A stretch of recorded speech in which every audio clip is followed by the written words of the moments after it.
Nous allons voir le tome 2 de cette BD Émotions, enquête et mode d'emploi. Cette BD est destinée à nous faire un peu mieux comprendre la communication non violente. Et dans son tome 2, nous allons aller à la source des émotions en détaillant tout ce qui est besoin.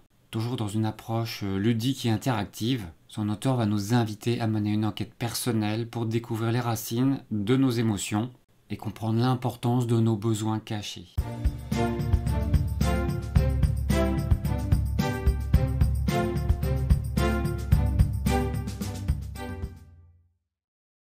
On se rappelle dans la vidéo précédente où on a vu Rator très énervé avec les chaussettes qui traînaient partout dans le salon, avec des mots forts comme il y en avait toujours partout. Et ici une vision intéressante, l'auteur nous explique que ça a été ressenti avec notre caméra subjective, qu'effectivement c'était sa vérité et que personne ne peut lui enlever, mais il y avait donc bien ici une subjectivité.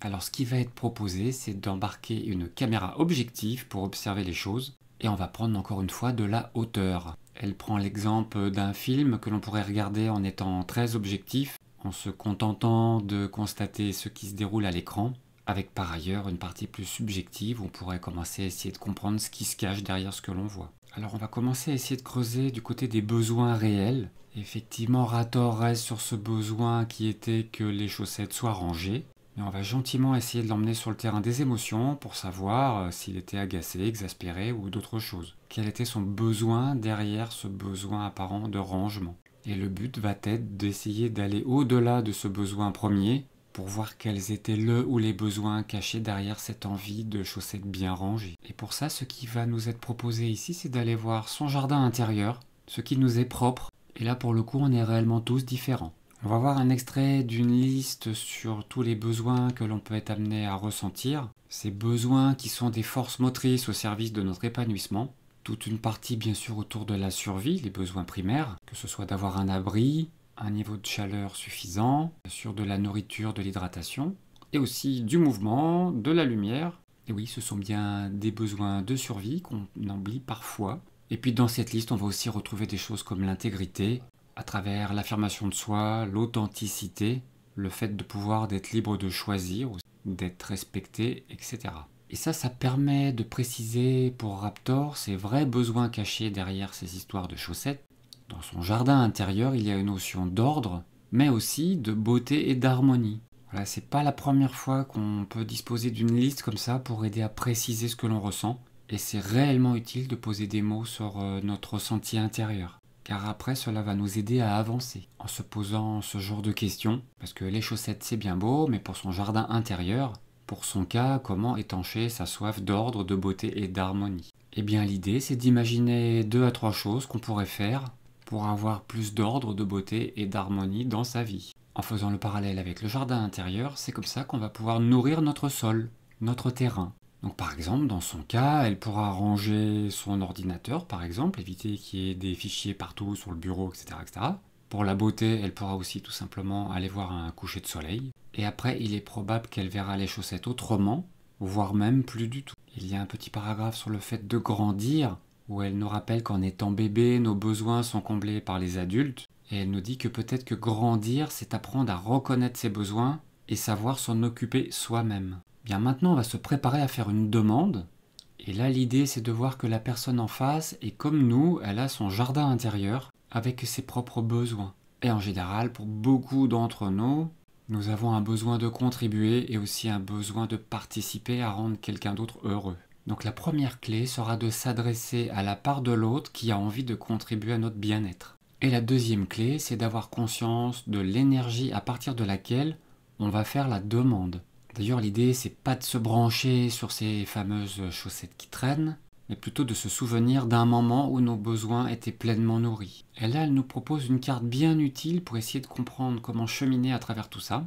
On voit ici que quand quelque chose nous fait réagir, soit je prends le raccourci et j'arrive à lâcher l'émotion désagréable, et on peut utiliser notre boussole interne pour voir et ressentir vers où la joie et la paix m'appellent. Sinon, si on n'est pas à même de prendre un raccourci, on peut redérouler complètement le processus qui est expliqué dans toutes les pages de cette BD, ce qui va nous permettre de cheminer en s'aidant par exemple de la carte des émotions, tout ça pour aider à identifier nos besoins qui pourront par exemple nous faire aller vers de nouvelles habitudes. En tout cas, ici, on va déjà chercher à voir ce que l'on peut faire pour nous-mêmes avant de pouvoir envisager de faire une demande. Et dans un chapitre, elle va nous pousser à nous demander quelles sont nos stratégies préférées. Elle prend l'exemple de deux enfants qui discutent sur les choses qui sont super pour eux. Il y en a un, c'est le foot, et l'autre, c'est plutôt chanter dans une chorale. Et vu comme ça, on voit pas trop comment elles pourraient avoir quelque chose en commun. Eh bien, en fait, s'ils ont bien des besoins en commun, dont celui d'appartenir à un groupe, d'améliorer son estime de soi, d'avoir des sources de stimulation et d'évolution. Donc, même besoin, stratégie différente. Alors maintenant, on va pouvoir faire une demande. Premièrement, on va chercher le besoin de l'autre. Et premièrement, il n'y a pas beaucoup d'autres solutions que d'essayer de le deviner à travers une liste, par exemple. Et cela va nous aider pour la suite. Puis on va pouvoir exprimer son besoin en prenant en compte le besoin relationnel mutuel, qui est illustré ici avec le sandwich relationnel. La première tranche, c'est le rêve relationnel, ce que l'on aimerait vivre avec la personne à laquelle on parle. Au milieu, il y a le besoin personnel que l'on exprime, celui qui, lorsqu'il n'est pas satisfait, ne nous permet plus de vivre un bon relationnel. Et puis la dernière tranche, c'est à nouveau le rêve relationnel.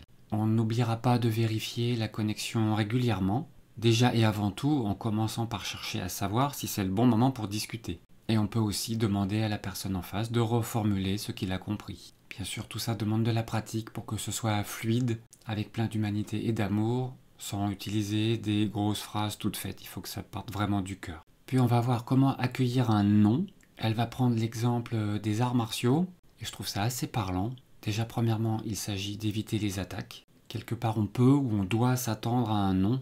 Il fait partie du processus, il doit être accepté, bien évidemment. Et c'est là où le besoin caché de l'autre va être important. C'est à ce moment qu'on va pouvoir l'écouter directement. Et c'est comme ça qu'on peut désarmer l'autre en disant qu'on est touché par sa situation et par ses besoins. Et si on n'est plus contre l'autre, il pourra être difficilement contre nous. Il y a plusieurs pages comme ça pour bien détailler la démarche en faisant le parallèle avec les arts martiaux. Une autre astuce, c'est d'éviter le mot « mais » et de remplacer par une expression du genre en même temps que. Tout simplement parce que mais fait vraiment ressentir une opposition, alors qu'en même temps permet d'avancer ensemble, de prendre en compte les besoins de chacun. Alors on n'oubliera pas qu'une demande doit être claire, à la fois de manière précise, réalisable et surtout définie dans le temps. Alors effectivement, comme dit Rator, tout ça, cela fait beaucoup de choses et on peut avoir un doute quant à y arriver. Après, il n'y a pas de secret, ça va être dans la répétition, d'où l'intérêt de disposer de ce genre d'ouvrage pour pouvoir s'y replonger très régulièrement.